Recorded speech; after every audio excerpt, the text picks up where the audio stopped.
जैसा कि पिछले एपिसोड में देखा था कि जियामिंग को लेने के लिए अदर सेक्ट के मास्टर आते हैं और वो जाने से मना कर देती है। ये सुनकर के स्वॉर्ड मास्टर गुस्सा हो जाते हैं और उस पर सोल कंट्रोलिंग स्पेल का यूज़ कर देते हैं और उसे अपने वश में कर लेते हैं। वहाँ से लेकर जाने लगते हैं, तभी सियोचन वहाँ आ जाता है और वो गुस्से में कहता है कि देखता हूँ कि मेरे रहते हुए जियामिंग को यहाँ से कौन ले जाता है। उसकी इस तेज आवाज़ को सुनकर जियामिंग की स्पेल टूट जाती है और वो आकर के सियोचन के गले लग जाती है और कहती है कि मुझे मालूम था कि तुम कोमा से बाहर ज़रूर आओगे और मुझे बचाने के लिए यहाँ आओगे। ये सब स्वॉर्ड मास्टर देखकर शॉक्ड रह जाते हैं कि ये लड़का कौन है जिसकी एक दहाड़ से मेरी इतनी पावरफुल स्पेल टूट गई। और ये सब फ्लेम सेक्ट वैली सेक्ट के मास्टर भी देख रहे होते हैं, क्योंकि उनको पता था कि जो भी स्पेल यूज़ करता है वही इसको तोड़ सकता है। अगर इसे ज़बरदस्ती तोड़ा गया तो वो व्यक्ति पागल हो जाता है, लेकिन यहाँ पे तो ऐसा कुछ भी नहीं हुआ था। सियोचन के मास्टर भी सोचते हैं कि इसकी वेन नष्ट हो गई थी और वो अपनी कल्टीवेशन पावर खो चुका था, तब ये यहाँ कैसे आया। मास्टर सियोचन से कहते हैं कि तुम पागल मत बनो, ये सब थ्योर्जी राइलम के मास्टर हैं और जियामिंग का ही भला कर रहे हैं। ये सुनकर के सियोचन गुस्सा होते हुए मास्टर की ओर देखता है और बोलता है कि ये सब मास्टर कहलाने लायक नहीं है। जो अपनी पावर का गलत यूज़ करके अपने जूनियर्स और स्टूडेंट के ऊपर स्पेल का इस्तेमाल करे, उसे मैं मास्टर मानता ही नहीं हूँ। ये सब सुनकर के स्वॉर्ड सेक्ट के मास्टर बोलते हैं कि मैंने तुम्हारी बदतमीजी तुम्हारे सेक्ट की वजह से माफ़ कर दिया, वरना अगर कहीं तुम और होते तो अब तक तुम मर चुके होते। इस पर सियोचन हंसते हुए बोलता है कि अरे बूढ़े आदमी, तुम शॉक्ड हो कि मैंने तुम्हारी स्पेल कैसे तोड़ दी और ये जानने के लिए तुमने मुझे जिंदा रखा है। ये सुनकर के स्वॉर्ड मास्टर गुस्सा हो जाता है और कहता है कि तुम अपनी मौत मुझसे मांग रहे हो और मैं तुम्हारी कल्टीवेशन को नष्ट कर दूंगा और तुम्हें ले जा करके अपने सेक्ट में इंट्रोगेट करूंगा, तब देखता हूँ कि तुम्हें कौन बचाता है। ये सब सुनकर के सियोचन के मास्टर कहते हैं कि स्वॉर्ड मास्टर प्लीज़ ऐसा मत करिए, उसे माफ़ कर दीजिए। वो एक लौता बच्चा है हमारे सेक्ट का जो इनकारनेशन लेवल में पहुँचा है, प्लीज़ उसे मत मारिए। ऐसा बोलता देख करके फ्लेम और वैली सेक्ट की मास्टर उसे मना करते हैं कि तुम अपने एक स्टूडेंट को बचाने के लिए पूरे सेक्ट को परेशानी में मत लाओ।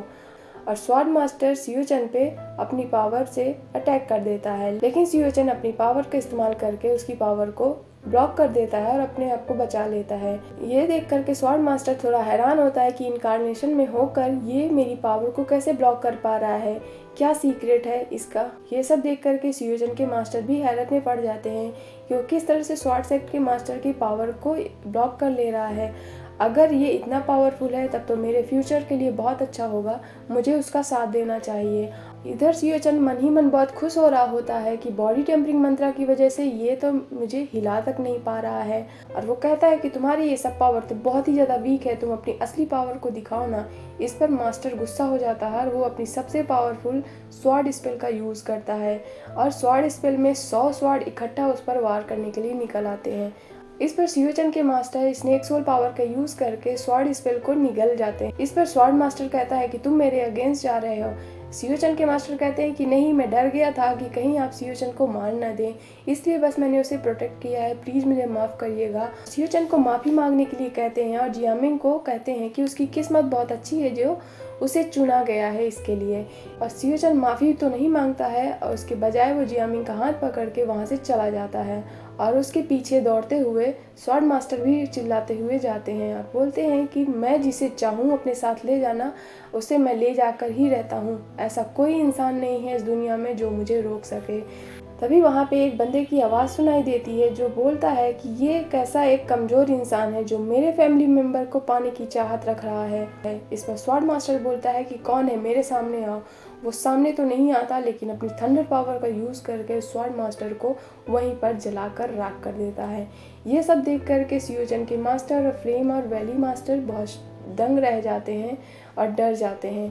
तभी हम वहाँ पे देखते हैं कि एक बंदा अपनी जूनियर के साथ नीचे आ रहा होता है और वो बातें कर रहे होते हैं, जिस पे वो बंदा बोलता है कि जेन्वू राइलम ने तो बहुत ही मुझे निराश किया। इतनी weak spiritual energy, blue cloud sect में सबसे स्ट्रॉन्ग बंदा भी केवल थ्योर्जी राइलम तक पहुंचा है और हमारे मास्टर हैं इतनी सावधानी से हमें यहाँ भेजे हैं।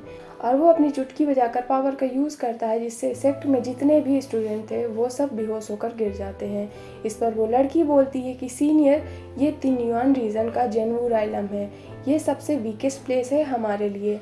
तुम्हें डर नहीं लग रहा कि तुम एम्परर ऑफ जेन्वू को ऑफेंड कर रहे हो। इस पर वो बंदा बोलता है कि ये तो बस एक एम्परर है और हमारे मास्टर एक सेमी सुप्रीम लॉर्ड है, वो इसे एक चींटी की तरह मसल कर रख देंगे। इस पर लड़की बोलती है कि तुम बहुत एरोगेंट हो और तुम्हें कहीं ना कभी यही चीज़ तुम्हें ले डूबेगा। और वो बंदा बोलता है कि ब्लू क्लाउड सेक्टर में इतनी हिम्मत किसमें है जो मुझे मार सके। इस पर वो लड़की बोलती है कि भूलो नहीं कि थ्योर्जी राइलम में आने के लिए हमने अपनी पावर को कम किया है और हमारे साथ मास्टर्स के पावर हैं, लेकिन फिर भी यहाँ पर बहुत सारे ऐसे लोग हैं जो हमें मार सकते हैं। और वो दोनों नीचे आते हैं। सियो चन और जियामिंग को देख करके वो बंदा सोचता है कि ये दोनों कौन है, कि बहुत स्ट्रॉन्ग ऑरा है इन दोनों का। इधर ब्लू क्लाउड सेक्टर के जो चीफ मास्टर होते हैं वो तपस्या कर रहे होते हैं अंदर। इनको कुछ फील होता है कि कोई बाहर ही घुस आया है। इस पर वो बोलता है कि कौन हो तुम लोग। इस पर वो लड़की बोलती है कि तुम इस पचड़ों में मत पड़ो, हम लोग यहाँ पे अपने डिसेंडेंट को वापस ले जाने के लिए आए हैं। अगर तुमने इस पे कुछ किया तो हम लोग तुम्हें छोड़ेंगे नहीं। और चीफ मास्टर उनकी ऑरा को सह नहीं पाता और उनके मुंह से ब्लड निकल आता है और वो सोचता है कि जियामिंग है कौन, इसके बारे में जानना ज़रूरी है, नहीं तो ये हमारे ब्लू क्लाउड सेक्टर को बहुत नुकसान पहुंचाएंगे। और वो बंदा जियामिंग को देखता है और कहता है कि सच में तुम हम लोगों जैसी ही हो, चलो अब हम लोग यहाँ से तुम्हें लेने के लिए आए हैं, हम तुम्हारे फैमिली मेम्बर हैं। इधर ब्लू क्लाउड सेक्ट का मास्टर पूछता है कि आप कौन हैं, आप किस जगह से आए हैं, आप किस सेक्ट के हैं, आपका नाम क्या है। वो बोलता है कि तुम इसके काबिल नहीं हो जो तुम मेरे बारे में जान सको। और वो अपनी आंखों से पावर का यूज़ करके मास्टर को वहीं पे गिरा करके बेहोश कर देता है। इधर वो हाथ पकड़ के जियामिंग का ले जाने लगता है। टीचर उस बंदे का हाथ पकड़ लेता है और बोलता है कि मेरे रहते हुए तुम यहाँ से उसे नहीं ले जा सकते।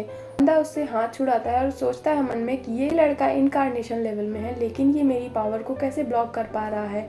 और वो लड़का बोलता है कि तुम मेरे टारगेट नहीं हो, अगर दोबारा मेरे रास्ते में आए उसी समय मैं तुम्हें मार दूंगा। इस पर सियो चन हंसते हुए बोलता है कि तुम ट्राई करके देख क्यों नहीं लेते मुझे। बंदा गुस्सा हो जाता है कि तुम अपनी मौत को बुला रहे हो और मारने के लिए किंग सोल पावर का यूज़ करता है। और यहीं पे हमारा 3rd एपिसोड खत्म हो जाता है। एपिसोड आपको अच्छा लगा हो तो प्लीज़ लाइक करिएगा, कमेंट करिएगा और मिलते हैं आपसे अगले एपिसोड के साथ। Thank you so much, bye.